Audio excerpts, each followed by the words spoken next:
ذکر ہے ایک چھوٹے سے گاؤں میں کچھ بچے ایک جھیل کے کنارے کھیلتے تھے۔ ایک دن وہاں ایک لڑکی جس کا نام اکسا تھا، اس نے اپنے دوستوں کو کہا، میں نے سنا ہے ندی میں ایک جادوئی مینڈک رہتا ہے۔ بچوں نے اس مینڈک کے بارے میں سنا تو وہ اسے تلاش کرنے لگے۔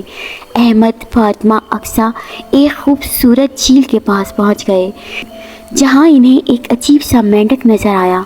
مینڈک کا رنگ سبز تھا اور اس کی آنکھوں میں چمک تھی۔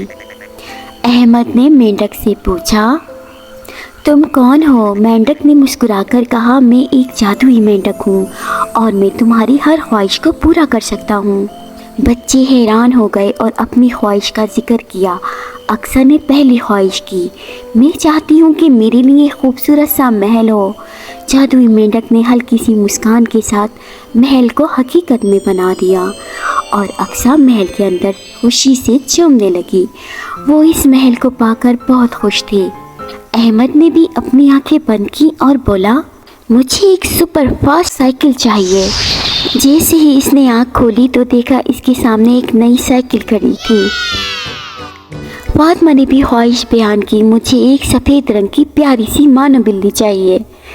جادوئی مینڈک نے اس کی خواہش کو سنا اور اسی وقت وہاں ایک پیاری سی بلی ندی میں چلتے چلتے فاطمہ کے پاس آ کے کھڑی ہو گئی۔ فاطمہ اس بلی کو دیکھ کر بہت خوش ہو گئی اور بلی کو اٹھا کر پیار کرنے لگی۔